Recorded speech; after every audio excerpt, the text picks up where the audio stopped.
Cinema ultimate ಆಗಿದೆ sir. Actually ಎಲ್ಲರೂ ಹೇಳ್ತಾರೆ ಕನ್ನಡದಲ್ಲಿ ಒಳ್ಳೆ ಸಿನಿಮಾಗಳು ಬರಲ್ಲ, ಒಳ್ಳೆ ಸಿನಿಮಾ ಇಲ್ಲ ಅಂತ. ಯಾಕೆ ಬಂದಿಲ್ಲ? ಬಂದ್ ನೋಡಿ ಸಿನಿಮಾನ, ಎಷ್ಟು ಚೆನ್ನಾಗಿದೆ.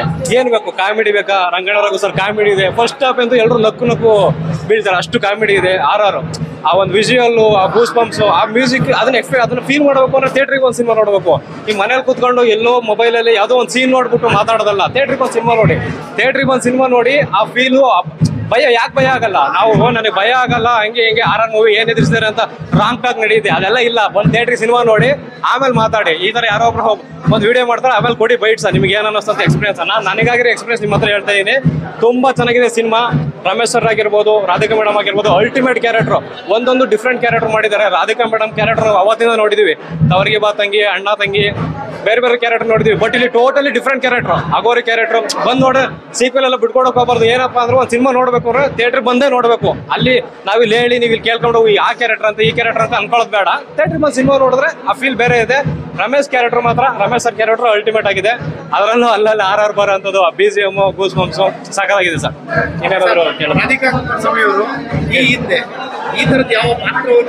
ಚಾನ್ಸ್ ಇಲ್ಲ ಸರ್. ಇದುವರೆಗೂ ರಾಧಿಕಾ ಮೇಡಮ್ ಈ ತರ ಒಂದು ಕ್ಯಾರೆಕ್ಟರ್ ಮಾಡೇ ಇಲ್ಲ. ಇದೇ ಫಸ್ಟ್ ಟೈಮ್ ಅಲ್ಟಿಮೇಟ್ ಕ್ಯಾರೆಕ್ಟರ್. ಚಾನ್ಸೇ ಇಲ್ಲ. ಯಾಕೆಂತಂದ್ರೆ ಅವರು ಆ ಕಣ್ಣು ಬಿಡ್ಕೊಂಡು ಅಗೋರಿ ಕ್ಯಾರೆಕ್ಟರ್ ಮಾಡಿದಾರಲ್ಲ, ಸುಮ್ಮನೆ ಈಸಿ ಇಲ್ಲ ಸರ್ ಆ ಥರ ಮಾಡೋದು. ಅವ್ರು ಪಟ್ಟಿರೋಂಥ ಕಷ್ಟ ಅದು ಬಂದಿದೆ, ತೆರೆ ಮೇಲೆ ಬಂದಿದೆ. ಅವ್ರು ಏನು ಕಷ್ಟಪಟ್ಟಿದ್ದಾರೆ, ಆ ಒಂದು ಇದು ಎಫೆಕ್ಟು ಅದೆಲ್ಲ ಬಂದಿದೆ ಸರ್.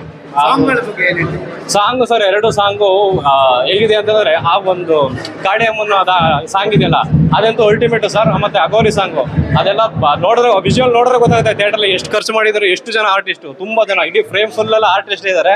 ಡೈರೆಕ್ಟರ್ ಮಾತ್ರ ತುಂಬಾ ಕಷ್ಟಪಟ್ಟಿದ್ದಾರೆ. ನಾನು ಡೈರೆಕ್ಟರ್ಗೆ ಥ್ಯಾಂಕ್ಸ್ ಹೇಳಕ್ ಇಷ್ಟಪಡ್ತೀನಿ. ಯಾಕಂದ್ರೆ ಕನ್ನಡದಲ್ಲಿ ಇದನ್ನ ವಿಜುವಲ್ ಕಟ್ಕೊಡ್ಬೇಕು ಅಂತಂದ್ರೆ ಅದಕ್ಕೊಂದು ಧೈರ್ಯನೇ ಬೇಕು. ಎಲ್ಲ ಹೇಳ್ತಾರೆ ಕನ್ನಡದಲ್ಲಿ ಒಳ್ಳೆ ಸಿನಿಮಾ ಇಲ್ಲ ಅಂತ. ಯಾಕಿಲ್ಲ? ಬಂದ್ ನೋಡಿ, ಭೈರದೇವಿ ಸಿನಿಮಾ ಬಂದ್ ನೋಡಿ, ಎಲ್ಲ ಥಿಯೇಟ್ರಿಗೆ ಬಂದ್ ನೋಡಿ, ಫೀಲ್ ಮಾಡಿ. Or feel. ಎಷ್ಟು ದಿನ ಆಯ್ತು ಆರ್ ಸಿನಿಮಾ ಬಂದು? ಅಪರೂಪಕ್ಕೆ ಸಿನಿಮಾ ಬಂದಿದೆ, ಬಂದ್ ನೋಡಿ ಎಲ್ರು. ಹೇಳಿ ಸರ್. ಹೇಳಕ್ಕೆ ಏನ್ ಈಗ ಉಳ್ದೇ ಇಲ್ಲ ಸರ್, ಅಷ್ಟು ಚೆನ್ನಾಗಿದೆ ಮೂವಿ. ತುಂಬಾ ಚೆನ್ನಾಗಿದೆ. ರಾಧಿಕಾ ಅವ್ರ ಆಕ್ಟಿಂಗ್ ಚೆನ್ನಾಗಿದೆ, ಆಕ್ಷನ್ಸ್ ತುಂಬಾ ಚೆನ್ನಾಗಿ ಮಾಡಿದ್ದಾರೆ.